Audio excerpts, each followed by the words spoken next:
Ladies and gentlemen, boys and girls, worshippers of all ages, welcome to YouTube. My name is SeaRaptor, and today we're bringing you another battle report from the bridge of Tier VII Premium German destroyer, Z-39. This is unquestionably one of my favorite premiums in the game, and she has something of a bad reputation, let's say. There's a lot of people out there that don't think very highly of this ship, but I bloody love Z-39. I think some of that has to do with the fact that, like HMS Belfast, Tier 7 Premium British cruiser, she gets access to the concealment mod a tier earlier than she otherwise would.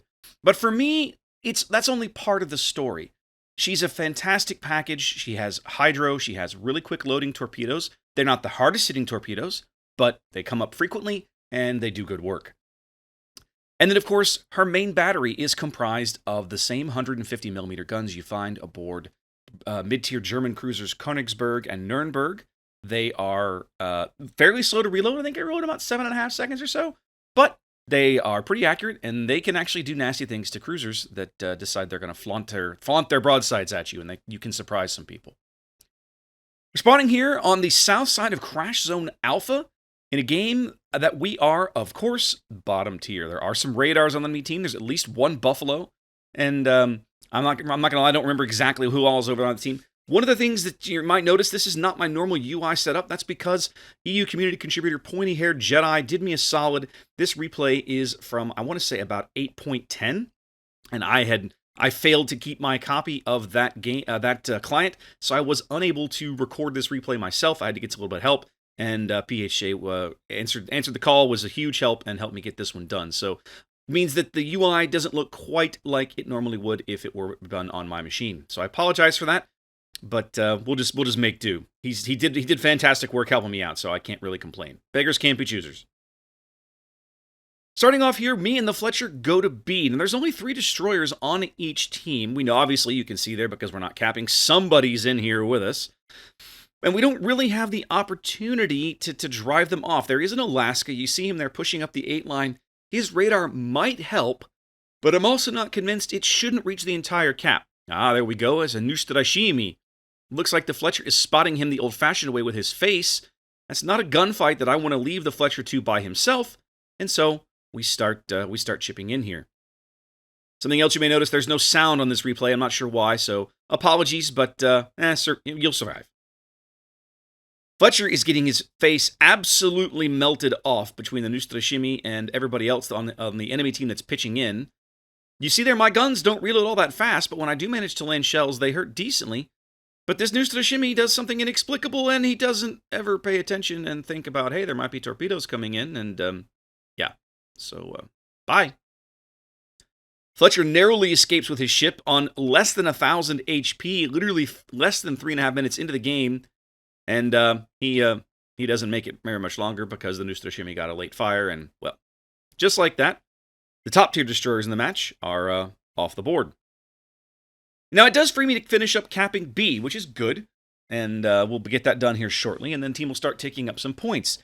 But you can kind of see that the team has really spent most of its time focusing on A. We see the Le Fantasque. The Le Fantasque down at A is about to run that kid down and probably massacre him, presumably with the help of the Miyoko and the Kutuzov down there. Our Massachusetts is about to drive into A and start turning that around.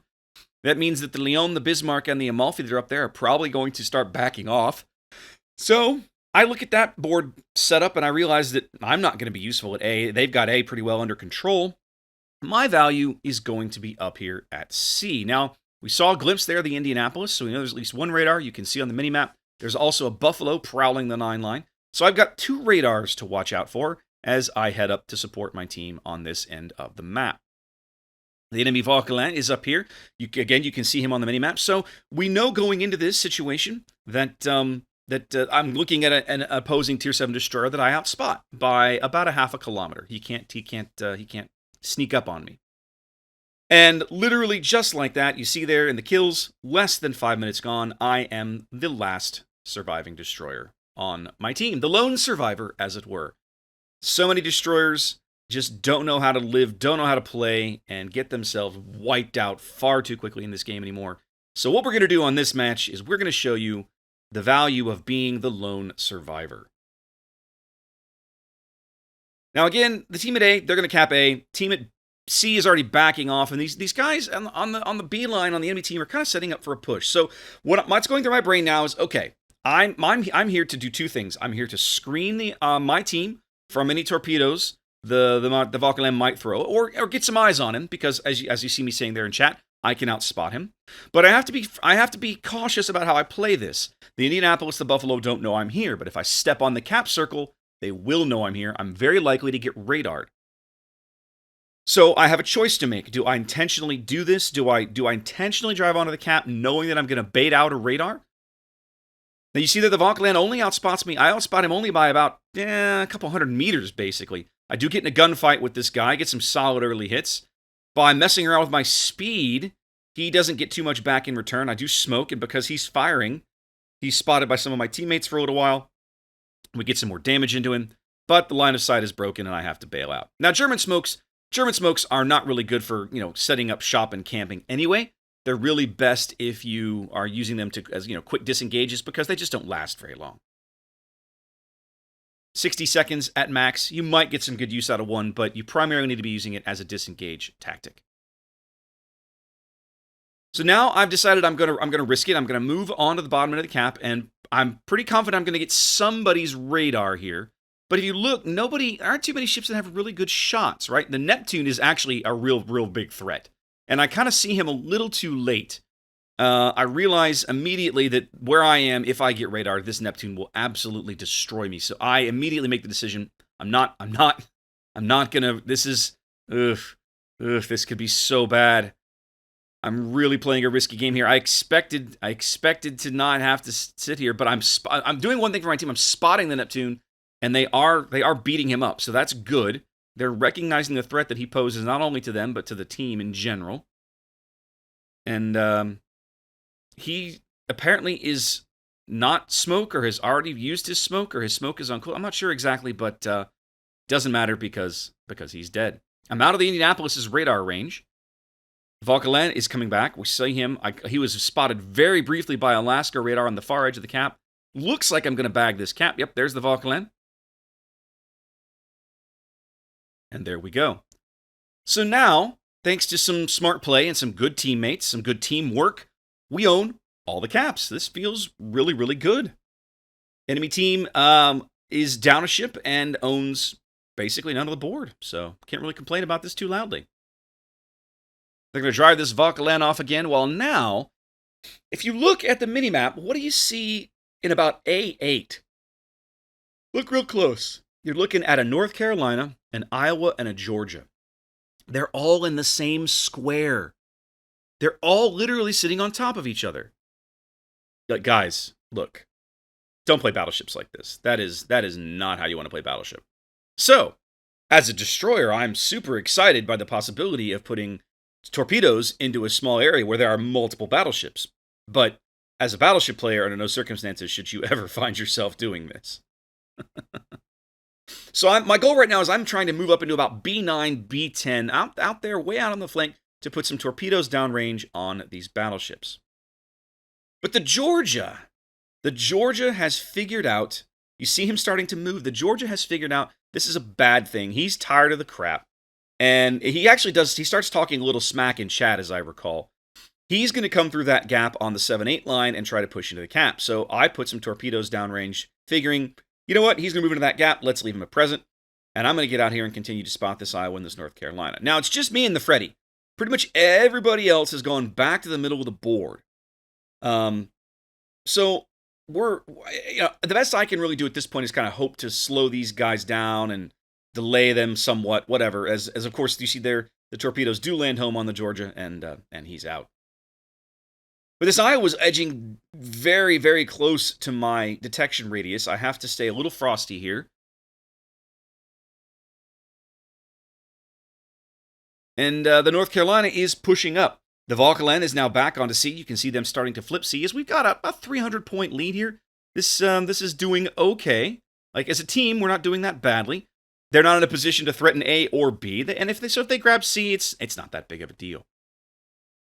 The Iowa's pretty much holding steady. I want to get some torpedoes on that guy.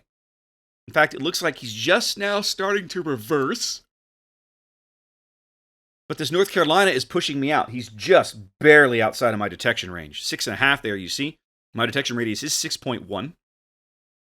So I'm going to put these torpedoes downrange on primarily the North Carolina.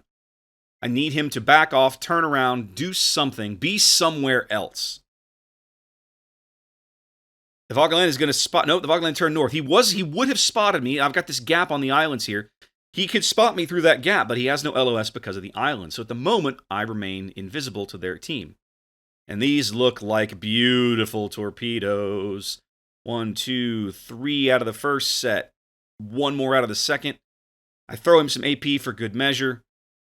He gets a little bit... We get him down to 2,000, but he does eventually pop a heel. He's not off the board quite yet. This Buffalo in the back is also very low. That's an opportunity for me, especially since he was spotted. Ooh, he was spotted where I had some cover, but not anymore. 9 minutes to play. We have a pretty solid lead. They own a cap, but it's not that big of a deal. Just trying to keep spotting for the team and keep putting torpedoes into these big, fat, dumb battleships. I decide the Lion is going to need a little help. He's right now about the only thing they can really be shooting at. Of course, you see that the Freddy didn't make it. And our Alaska goes down in B. So they're making, like, we're 2 ships down now. They're getting kills that I'm like, guys, just stop throwing your ships away. This is not hard. Vauquelin torps have out of range, and the Buffalo has me on his radar. I'm face spotted by the Vauquelin now anyway, so it's time to get into a gunfight with that guy. But he's low enough. One of the things about Z-39 starts with 22,000 hit points with Survivability Expert. So she has way more HP than almost any other Tier 7 destroyer. So it's like getting into a gunfight with this ship does not feel so terrible just because you can probably outlast whatever destroyer you're up against. And that's kind of what's happening here, right? The Vauquelin had taken some damage already. I'm putting some more shells into him. The Lion finally gets him, and then I've decided, look, we've got to kill this. Buffalo's on 200 HP. This guy has to die. His radar remains a threat anyway. He needs to go off the board. We get a fire, and he is going to tick out. Just like that, we're back even, 5 ships apiece, but I remain the only destroyer in the game. So now it's me and this Iowa. You get some really solid pins there. I have to go dark. Now, the trick is this Iowa, and I don't really have any backup, right? Look at the board position of the rest of the team. The Kutuzov is not super impactful where he is on the 2 line. The Colorado is kind of in a bad spot in terms of where he's going to be able to shoot at this Iowa. He's only got bow-on shots. We got a Bismarck driving into B. He's pushing off the Buffalo and the Massachusetts somehow. So literally it's just me and this Iowa, and he's probably faster than I am. Iowa's, 33 knots. So the best thing I can do right now is stay out of detection range and just keep putting torpedoes in his face. I might throw the occasional gun salvo downrange to keep him from building up cap points. The Colorado is going to help me with that as well. We do get a torpedo into the bow and a temporary flood that he immediately extinguishes. Now, one of the things that you're going to see me start to do the rest of the match, something that you can do very, very well in German destroyers, is stagger your torpedo launches. Typical German destroyer torpedoes reload in about 60 to 75, maybe 80 seconds. What that means is that you can put a torpedo salvo downrange about every 30 seconds.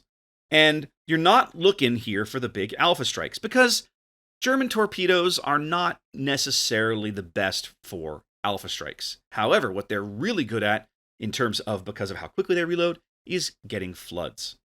Oof. Yeah, I shouldn't have gotten into a gunfight with this guy. And so what I'm going to do now is try and start staggering these launches a bit to get some floods to stick on this guy. But I'm playing a dangerous game of chicken. Inside of 6 kilometers, he's already in my detection radius, already. So I have to be very cagey about when I launch these torpedoes, about what my gun balloon detection radius is in smoke if I choose to fire my guns. And you can see here that I'm simply not risking it. I could press H and check. It's probably about 4 kilometers and change or so. He's going to get 1 rack here. I'm going to overlead them a bit. I'm expecting him to turn to port there, and then I shallow up the other set, thinking, okay, maybe he won't blunder into those. But I do get a couple into him here. Looks like I'm going to get a total of 3. What plus the flood? He still can't see me. 2 clicks. 2 clicks, 2 clicks. He never quite gets there, and he's still flooding. Nope, he's put it out now. Yep. And as my smoke starts to expire, I am, well, I kind of timed this badly. I should have staggered those torpedoes a little better than I did. I did get the flood to stick for a little while, but as soon as this smoke goes down, he should have me dead to rights. But now we're at a point where I'm backed up by 3 enemy ships. And, 3 friendly ships. His salvo doesn't, he misses most of his salvo. And what that means is, you can see there my torpedo reloads are going to come back up before his guns do. So all I have to do now is survive his secondaries, as for some reason I was trying the AP there, thinking maybe I could get some of these shells to bite, but they aren't biting. He gets a fire there, I got to put it out, 390 HP, as I finally get at least one of my racks to reload, and he's going to kill me right here. But in the end, it's not going to matter. Those guys aren't going to kill him in time. He is going to be my 12th torpedo hit of the game. Kill number 4. Rest in peace, Iowa. And there we go. So here we are. You can see now the time ticking away. The team almost kind of found a way to cough this one up. The Indianapolis has moved back in the middle of the board, but he's not on the cap. The Leon is not on the cap. We're going to win this game. And to me, the key takeaway here is this. And this is something that I just still remain just baffled by. Do not throw your destroyer away in a game. Just don't. I see it all the time. Look how quickly the other 2 destroyers in the game on both teams threw their ships away. And then look how long I stayed in the game and how much of an impact I had in terms of defending sea, beating up enemy ships, and so on and so forth. It's, you guys just never, ever, ever throw your ship away for a cap. Certainly not in the first 3 minutes of a match. Just don't. You just don't. It's terrible. It's a terrible idea. Anyway, guys, hope you enjoyed that one. I've got another Z-39 replay around the channel this week. Enjoy that one. Be safe out there, and I'll catch you next time.